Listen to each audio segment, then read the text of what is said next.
بلال بھائی، ہماری جو تاجر برادری ہے، کاروباری طبقہ ہے، یہ جو بزنس مین ہے، ان کو رات کو نیند اس لیے نہیں آتی کوئی نقصان ہو جائے، کیونکہ پارٹ آف بزنس ہے، پروفٹ بھی ہوتا ہے، لاس بھی ہو جاتا ہے۔ اب لاس ہو گیا، اب وہ دماغ پہ انہوں نے وہ بات بٹھا لی، ہائے اب کیا ہوگا، کیسے ہوگا، بس وہ رات کو جب لیٹے وہی چیزیں گھوم رہی ہیں۔ اب دیکھیے کوئی پیسے کھا کے بھاگ گیا، اب وہ سوچ رہے ہیں کہ یار میں پیسے کیسے نکلواؤں، میں اس کو کیا کروں۔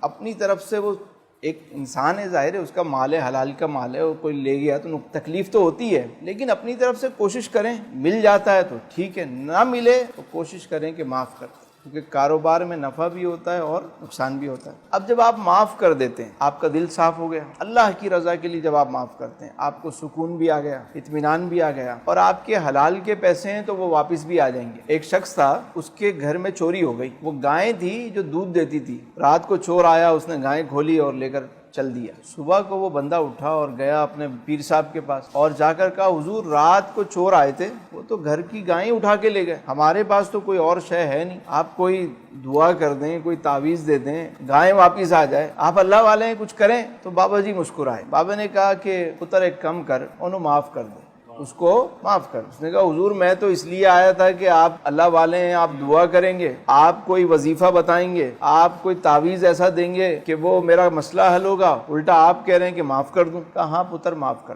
کہنے بابا جی ہوں تسی کہہ رہے ہو تو چلو میں معاف کیتا۔ بابا جی نے سر جھکایا، تھوڑی دیر سوچتے رہے، پھر فرمانے لگے نہیں، دل سے معاف کر، تو حالی بھی دل تو معاف نہیں کیتا۔ اس نے کہا بابا جی ہے تے بڑا اوکھا کام، پر میں دل سے معاف کرتا ہوں جی، آپ کہہ رہے ہیں تو میں دل سے معاف کرتا ہوں۔ بابا نے کہا جا، اللہ خیر کرے گا۔ وہ آیا، رات کو سویا، صبح کیا دیکھتا ہے کہ گائیں واپس، کھونٹا جو ہوتا ہے اس کھونٹے کے ساتھ ہی واپس آئی ہوئی۔ اب اس نے دیکھا کہ یار گائیں آ گئی اور رات کو تو میں نے معاف کر دیا تھا، اب یہ میری ہے تو نہیں۔ بابا جی نے کہا معاف کرو، میں نے معاف کر دیا، اب میں اس کا کیا کروں۔ واپس گیا بابا جی کے پاس، کہا حضور ہن کی ہویا؟ کہا جی ہوا یہ کہ وہ آپ نے کہا معاف کرو، میں نے تو دل سے واللہ معاف کر دیا تھا، لیکن وہ گائیں واپس آ گئی، اب میں کیا کروں، میں تو معاف کر چکا ہوں، اب میں اس گائیں کا کیا کروں۔ بابا نے کہا اس کا واپس اس کو کھونٹے سے باندھ، دودھ پی، مزے کر، اللہ اللہ کر۔ نے کہا بابا جی ماجرا کیا ہے، یہ قصہ کیا تھا؟ بابا نے کہا دیکھ بات سن، جنہوں نے تمہاری گائیں چرائی تھی وہ تھے حرام کھانے کے عادی، اور تو نے معاف نہیں کیا تھا، تو یہ تو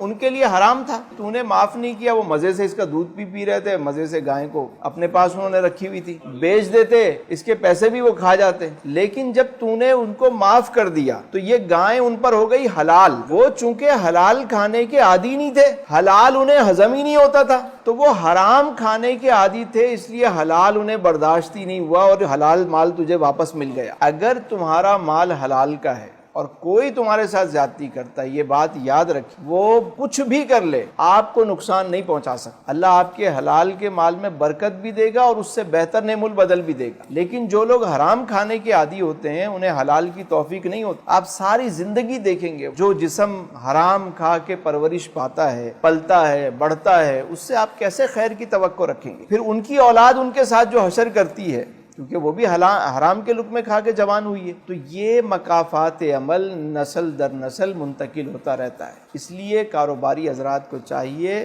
کہ وہ ہمیشہ ایک تو لقمہ حلال بھی کھائیں، اور کبھی نقصان ہو جائے معاف کر دیں، اپنا دل صاف کریں، آپ دیکھیں آپ کو چیزیں واپس ملنا شروع ہو جائیں گی۔